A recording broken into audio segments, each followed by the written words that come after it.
কিন্তু বড়ি খাইয়ে ছাড়বি লাল বড়ি। আমার বিষয়টা একটু দেখেন। মহিলা মানুষ আমার থেকে বড় শয়তান, কখন কোন জায়গায় কামড়ায় ধরে।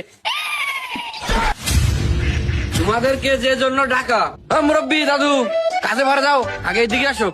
কি হয়েছে? কষ্ট হয়ে গেলি সোনালী বিড়ি থেকে ব্যঞ্জন খাইও, তারপরে রোজা খাইও না। চলে যাবো 1 মাসের জন্য বিদায়। আমার কাজ আছে, আমি চলে গেলাম। হ্যাঁ হ্যাঁ যাও যাও যাও, কিন্তু আমার মনে রাখো বুড়ো তো শালা গেল, এই ছাও হুনাগে ট্রেনিং দি। এই ছেলে বিশেষ করে তুই আমি কি ভাই? সারাদিন বিড়ি এইরাম দুমানো দুমাবি, ইফতারের সময় এমন ভাব নিবি যে তুই রোজা। আর ফাও খাবার কোনো কায়দায় মিস দেওয়া যাবে। ওকে বস। ছেলে তোর তো শুধু জ্বর হয়, তুই বড়ি খাবি, গড় যদি গলায় বেঁধে যায় তাহলে এরাম টানবি, কিন্তু বড়ি খাইয়ে ছাড়বি লাল বড়ি। বস ওই বড়ি কত করে?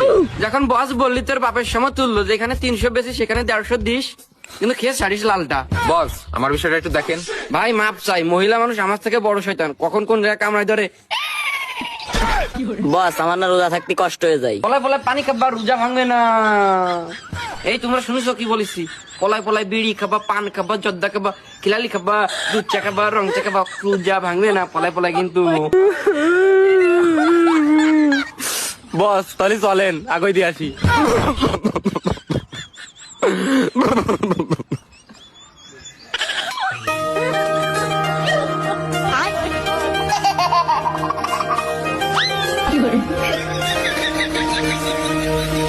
স্বপ্ন টানে দিলাম পারি অচিন পথে